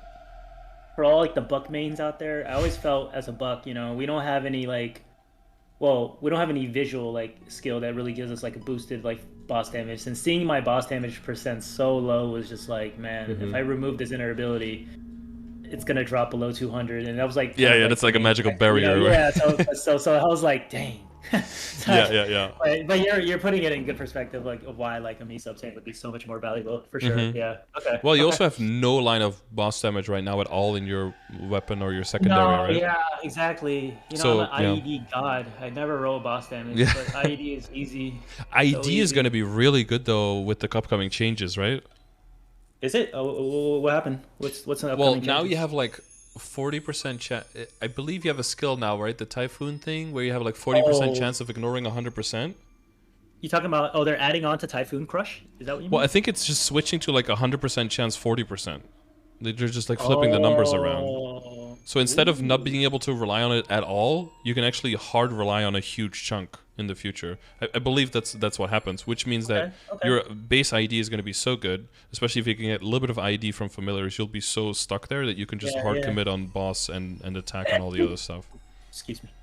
No problem. Okay, yeah. No, yeah, I'm gonna have to watch Nucleus's Buccaneer revamp video again. I've watched it like 100 times already.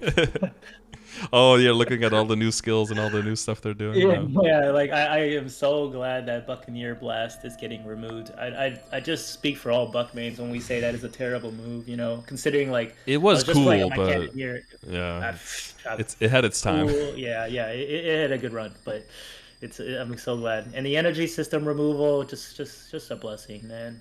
Yeah. And my favorite one is Dragon Strike is becoming a passive. That little slow animation where you have to Dragon Strike into Octopunch, I don't know like the exact calculations, but it's like a second of lost damage, you know, just like spinning and punching down for no reason. It just doesn't feel good. Yeah. It looks cool, great, awesome. Looks great when you pair it with like a dash, I played Buck way when it came out, so that was like the main attacking skill was Dragon Strike. That was your main mobbing skill when you were transfer. Yeah. It was so outdated. The little dragons coming out of the ground, just munching. It looks cool though. It looks cool, but it looks like a second job skill. You know what I mean? Like yeah. Even the skill icon is like, oof, this is It has not stood the test. It got power crept visually, you know. One of my close friends is playing Corsairs, and me and him are so hyped for all the pirate love that is coming to this. Yeah, they're getting a more fleshed out identity than exactly like a weird like we're kind of like this weird water spinning dragon Super Saiyan hybrid. I mean, all pirates, right? Do you ever see the flowchart about like what class are you? And it's like, okay, you don't belong anywhere. You're a pirate. It's like, okay, we're pirates. Cool. We're pirates. Yeah. Love it. It's kind of like the leftover bunch. Okay. You know what the issue with Bucks is, though? Tell me. No cool anvils. Oh, it's unfortunate. I think the CRA looks really cool, though. Like the base CRA. But it's not rare. No. Yeah, no. It's not exclusive. You know what I mean? Yeah. It's like if I had like a maple knuckle, that would be like god tier, but it is what it is. And the sad part is that the level 250 equips don't even look that good. I think. They're kind of like... They're like baby... like a baby biddies. Like... Yeah, make sure that it's not the best looking, you know, compared to some classes. Seriously, but that's the least of my concern. Yeah, least of my concern. Was it the hat for pirates that had like the giant, even bigger feather than this one, than CRA? Oh yeah, I think I know what you're talking about. You're talking about the Sweetwater one? I think? No, like the level 250, the ethereal stuff. Ooh, I haven't even taken a glance at it yet, but it's cool. I'm very like. I mean, you can see my character. I'm fashion storied up, so I don't even care about that. Yeah, I wanted to make a ticket to Nexon because I dropped my level 10 Scallywag Knuckler, which was the anviled item to be using, but it's regret. Oh, they're not gonna do that. Yeah, they're not gonna do that. Unlucky. Unlucky, yeah. Little dude, little cool guy here. Yeah. Do you feel, well, with everything we talked about with the progression, with the backups and everything, you feel confident about all the pieces? I would say, like, look through your equips. For sure. You want to do like a last pass, like through your equips, and just kind of think about where the character is going, the items are going next, and what the progression is. Sure, let's go down the line. Just look at the equipment. Do you have a picture of just your equips visually? Well, I guess we can look at it. I think so, yeah. I should. Oh, you mean like all together? Or do you mean... Yeah, like just the equip screen, basically. No, you have to. Okay. Sorry, I put it separately. Yeah, I did like CRA, Arcane, accessories, and then like WSE. Yeah, no, that's fine. I probably should have organized it better. Okay, here's a good question. You did a horrible... Let's start with WSE. Yeah, okay. Yeah. Let's well, I think... Yeah, so, the whole reason we kind of got into it was because of the WC, right? That I kind of mentioned that I think you're probably miscalculating resources a little bit. Right. And that the secondary and the weapon and the emblem is probably good enough for now compared to where your other stuff is at. If you just told me like, oh, you're 254, almost 255, and you had this, then I would, like, without context, I would think that the secondary and the emblem are probably next in line to be like re-rolling. But that's taking into account more Star Force, right? So if you look at the progression grid, you look at the Star Force that you would roughly be at, you would expect something in like the low, like almost in like the mid 300s, like a 330, 340, 350 maybe. Oh, you are at that point. Okay. So I would expect more, I guess. Maybe my numbers are off a little bit. Yeah. But you're working towards jumping all of them to that 21 point, and I would say at this point that's something I would put a little bit higher. I think someone like, you know, I heard like someone mentioning like I was looking at some Google Doc about progression, and everyone always said like, yeah, your WSE should be your #1 priority, which was like why I kind of wanted to push for 33 line attack. Let me just share a crazy story. I witnessed one of my friends. He cubed with 6 cubes. He got 66% attack on 2 items. Obviously, you know, 33. Yeah, and totally. He broke like I was inspired, whatever you want to call it. Yeah. Right? And so yeah, but looking back at it now, I kind of regret spending those 12 bill misos or 14.6 bill. Well, I mean, yeah, that's hindsight, right? Yeah. If you had like, succeeded, then you wouldn't have regretted it, but. Of course, yeah. See, so now, of course, that's just me losing to the odds. But again, like, I guess I've just been putting off Star Forcing because of how, like, what's it called? How, like, uneventful my last giant Star Force session was. Yeah, but now that I've accumulated a good amount of backups and stuff, I definitely would feel a bit more confident. And also, like, kind of like you said, with the CRA splitting from, you know, like 17, 18, 19, splitting it up, I was. Like, the star was moving so fast, I wasn't even star catching anymore at that point, and my 27 build just gone out the window in like an hour, right? So yeah, and that's on CRA.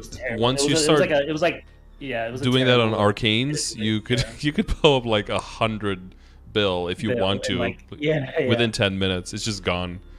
Like it just melts. So, but you want to get to that point. But to get to that point, you have to, take the it's actually smaller pretty cool victories because you see the Pinot, the skull armor. I actually have another one, and then another one on the top right of that inventory. The lines I have on the secondary Pinot is 35% IED, and then 30% boss, 30% boss. So I could actually switch over to that one when I boss, but I'm not sure. I haven't done the math and the calculations like which one would be better. You know. Yeah, depending on your attack and the base being lower for... I feel like... No, wait, I did do it. Like, on Brendan May's calculator, I did compare, and I think it was... I can't remember if it was 4% final damage difference. It said that if I used the 9/9 attack in the IED one, that one would give me a 4% final damage increase over the 35-30-30 boss that I just mentioned. So that one's just kind of sitting there, you know? Like... Maybe I'll throw a cube on it here and there because I see like, you know, like those side Meister cubes, right? Yeah, right, yeah. But for now, you know, the Meister goes to bossing meals, which I think is more important because of like the long run game, you know. Sure. Yeah, so not really giving my buck much love. I'm really proud of like where he's gone, but in these last couple of months of playing, I know that my buck hasn't exactly seen like anything too crazy. I mean, there's like the arcane gains, which is probably what I'm most proud of, that I could actually see visibly. Yep. And just like having like pretty good like just a pretty good foundation to work with. Yeah, for sure. Yeah. Yeah. So after the CRA, it'll probably go into the accessories, right? Accessories, right? So probably Connor ring, and then maybe reinforced ring, and then the superior stuff into. For that reason specifically, but in general, I wouldn't work on the potentials. But for that reason specifically, because of the transferring stuff, I would definitely not work on those potentials. Yeah. I guess I'll play around with like my money when it comes to events. You know, I know like we just had a 30% on off, so I know the next one will be 5, 10, 15, very likely. And I will definitely try to accumulate a good amount of misos there. You know, hopes of hitting some in general, I would just always wait for 5s and 15s. Yeah, I never Star Force without it. Yeah, because the boom chance on the 30% is I don't know, like it's just kind of scary, especially the closer you get to potentially not making any gains, even while throwing a whole lot of money at it. I don't want to give it more odds than it already has. So I'm okay with just waiting for 5s and 15s. And because I don't make the money super fast either, and at this point now to make the gains, I'm just full waiting for summer, honestly. That's just what I'm doing. But no, yeah, my guild leader is doing that as well. He's probably accumulated like 100 bill by now. And it's just like yeah, I just got 100 yeah, as well. It's gonna be crazy. It's gonna be crazy. Yeah. Because I kind of want to go back to the DA and with all the upcoming changes, I want to see if it's really that fun. And then if it is, I just full arcane on that guy. Yeah. You guys stole. We stole it. Yeah, it's ours now. Yoink. It's actually stronger. I read, so that's hilarious. But I heard it's really good. Yeah. Whatever. Yeah. But shout out to that class. They deserve a buff. Yeah, we definitely Bucks sucked for a while, but DA didn't even. We didn't even have a cute little rhyme to say how shitty we were. So that's how insignificant. Yep. All right. Okay, so for the WSE, pretty straightforward. Let me see. Oh, when it comes to Sweetwater, okay, so my issue is with that Sweetwater tattoo that I have a double line on, Miso and Drop. I was probably gonna. Do you think it's worth getting another Sweetwater tattoo to 17 star and rolling it to legendary just to replace my condensed power crystal? Because that condensed power crystal has been so like, it's just there, you know? I wouldn't at this point because of the it's like a waste of resources, right? Well, because of the drop change to the equip from Hard Loose and Hard Will, right? We're getting new. They're getting new equips in between the boss accessory stuff and the video you made and the pitch bus. Yeah. So there's going to be a drop from Hard Loose and Hard Will, and people might want it, but that's going to be a new face accessory, and there's going to be like the option to keep it with the set bonus with the slime ring is probably going to be best. Something that's going to be pretty close if you can get a slime ring to High Star Force or something could be to transpose to get it and then use it as a transpose into the tattoo, kind of very similar to the Papulatus mark, which would increase the stats of the item itself, but would decrease the total damage probably because you're losing the set bonus with the slime ring. Okay. Yeah, the slime ring is what is the drop rate on it again? It's from bad. Normal? I mean, I've been getting really lucky on it for me from normal. I've gotten 2 from normal on my Arc and 1 on my Adele, but the odds should be very bad. Yeah. That's fine. I mean, I clear it comfortably in about like 8 minutes or so solo. So yeah, I'm not too worried about it. It'll drop, but it's like I said, it's gonna replace the Meister ring, which it would be great. Yeah, and with the extra jumps, you'll be able to do hopefully be able to do chaos like in a combination. Maybe you can do like Lotus, Damien, and that one, like the combo. Yeah. Okay. Because that is considerably higher drop rate. Yeah. Yeah, definitely. I'm trying to look at any other last equips. I guess let me see. Nothing too confused about. The biggest takeaway I think from this all was I really like that part where we talked about the invulnerability. I'm probably gonna right after this session. I'm probably gonna buy some circulators, honestly. So we'll see how that goes. Yeah, the faster you get that Mesoptin, the faster you can start working for you. It's really easy. Yeah. Even in the short term, you get that Mesoptane there, and you get the drop rate familiar. You just switch those. There's 2 small things, but your rates when you're just grinding are going to be considerably different already immediately. I like to look at those small 100, 200, 300 million differences. I like to see those as fodder for arcane leveling. I just leveled up my symbol to 20 yesterday. And I think that was 150 mil. So, I don't feel bad because it's it's a permanent gain, but I just feel like that. Wait till you start leveling up sacred symbols. Sacred symbols, right? Yeah. See, so that's why I'm gonna enjoy my period. From you enjoy your time. And I know the EXP rates are gonna be so much better. Per totem, I get about 20 to 20, maybe 22% if I'm MVP full way, but I heard you get 25 to 28 from 255 to 260 as a Buccaneer, which because we have the dice thing, our rates are we have free. Yeah, we have dice. Yeah, I got dice on the Arc as well. It's really nice. Yeah. Oh, Arc has dice. I didn't know that. What? Yeah, it's you get the loaded dice, right? Pirate common skill, and then you can when you unlock it, you also get the regular roll, but we only get 1 die, so you get to sometimes roll 2 or 3 sixes. Yeah, 666. Yeah, I can only have 1. Yeah, rolling the 666 is insane. It's awesome. It's a good feeling. Yep. Because it's very rare, of course, but it's... What is that, 50% EXP? Yeah, 50% exactly. Yeah, and it's nuts. practically like 30 to 50%, 100% uptime with your loaded dice. So it just, you know, I don't really feel so bad missing out on a level 3 Mercedes link skill, knowing that I'm already getting like 30 to 50% extra, right? Like I'm not too. That's accounted for in the kit though, right? And in the growth speed. So if you did have it, it'd be even more on top. Yep. And then I guess here's an issue, like because of like how many hours I have in a day with Maple, I haven't been pushing Tower of Oz. And I was listening into Buck Discourse. I read this a while back. Like, it's not that prominent for Bucks to even use the Ring of Restraint until post Destiny, because we're getting 4 to 500% on Howling Fist with an additional 4 hits. So our burst becomes like from, you know, you go from DPM to being more to like DPS pretty good. So I know the Tower of Oz is something I'm gonna have to tackle later on. My friend recently started doing it. That might inspire me to do it as well. But because of like the time it takes to do it, I just been. It's a bit better. They cleaned it up recently, so the runs aren't too crazy. I don't like the content too much either, but it wasn't too bad. It's something I'll do. Like, it's definitely not at the top of my priority list, because like number 1 was getting to 6K Legion. Once I get to 6K Legion, I imagine getting to 65 probably just through like burning characters, because that's just how I am with Legion. So. Now I think. Well, the jump past 6K is really only worth it if you're going to jump all the way to 8, because it's really just, you know, like the characters themselves, they take up a little bit more space. That's nice, but every 500 you get 1 character in. You don't really want to do it for that. It's like, it's really once you get the 8K and you get the extra 5 characters in, and they're all 200s, and that last jump is an extra 20. So.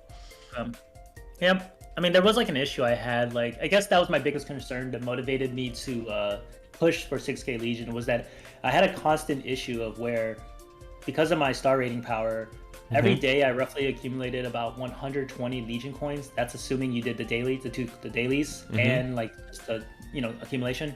Sure. And so you need exactly 280 coins to do the, you know, the 2-hour totem with the wealths.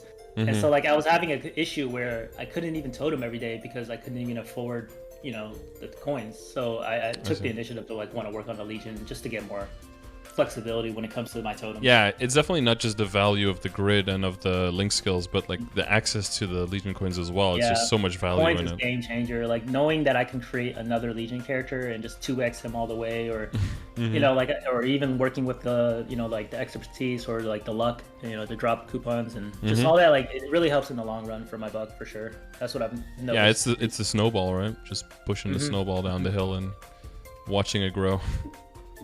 Definitely need to fix up the hyper stats too. It's about time. Yeah, it's a little bit of it's one of those things where you have to just put your foot down and like I'm gonna clean that up. Okay, I'll do that. What else? Let's see. Am I on a how much time are we on left? I don't wanna. We're on about well, we're over our a lot of time. We're over. Yeah. Okay. Say less. Okay. We can pretty much end it on that then. Want to do any shoutouts? Oh yeah. Let me shout out my boys in the chat real quick. Is it cool if I do that? Yeah, go for it. Yeah, they told me they were gonna like check in and like on the YouTube channel and everything. So. Cool. Oh yeah. We'll definitely see them in the comments and all that. And the Nori Guild maybe. Nori Guild? Have you ever seen, or are you associated with anyone from Nori? The leader, Nori is really cool because I was in the guild as a junior master from the very beginning, and they pushed it to become a level 30 guild with like whatever max members, and like it's like super cool, you know. That's cool that it could stay like tight knit. Yeah. I really like shout out to my guild leader for Kona Finder. Shout out him because he hit 275 like insanely fast. Dude grinded his ass off. Nice. Well, if you are like in the process of doing the things, or you feel like you redo the hypers and like the IDs adding up or anything like that, you can always hit me up on Discord, or just you can just jump back into the chat on a later time. But I think other than that, we've gone through a lot of stuff, and you've got some stuff on your list. Oh, Denny Doodles, Jake the Doge, natural shout out though. All right. Yeah, we got a Corsair, we got an Adele, and we got a Hayato in the class. Yes, sir. It's a good variety that we're all playing. Okay, nice. And there he is. What's up, Jake? Screaming Horror is here as well. Oh, that's Jake. Okay. Yeah. Yeah, I appreciate you giving me the free sets. You know, I was commenting on all the channels, just like, or all the videos, just like in hopes of one day. Yeah, I saw your name pop up a few times when I was going through the comments. Yeah. I didn't think it actually worked, but I was like, wow. Oh, there you go, man. Pretty funny, pretty cool. I appreciate your time. Yep. No worries. Well, good luck with everything. All right, man. I'll thumbs up the video when you post it or all right. all that good stuff. Thank you. That's one like in the bag, guys. All right, up to 199 more. And well, I'll see you around, and don't be a stranger. All right, man. Happy Mayplaying. Take care. Bye. All right, bye. Right, cool. It's been a long. I've been sick for a while, but it's been a long time since we've done one of these sessions. So thank you guys all for watching. Maybe your totem is almost done. But as always, I pick 2 winners every month. This was one of our winners from last month. And you got a free session out of it. So if you're interested in winning, make sure you leave a comment saying that you would like to win. And if you don't want to wait and you want to have the guarantee of winning, you can also check the description of the video on how you can request one of these coaching sessions with me in person, one-on-one. If you have any questions regarding the session itself, you can always leave a comment in the video, of course, or you can just jump into the live stream. I stream every day over on Twitch, twitch.tv/Scardor, and you can find me there. And we can talk about anything. If you think any of the resources I'm using are outdated, we can always talk about it, update it, get a productive discussion going. If you just want to use the resources, they're all available through my Twitch chat. You can just put an exclamation mark and then whatever you want out of that, after that, I mean, and then you can see all of the information that we were looking at, like how the drop rate works, the hyperstats, all of the other stuff is all in there. So if you're interested, we gladly have you. And if you're just here to watch the video and then you're on your merry way, that's fine as well. Hopefully you enjoyed the video, and hopefully you have a good time with everything you do. All right, let's see. Bye, YouTube people. Okay.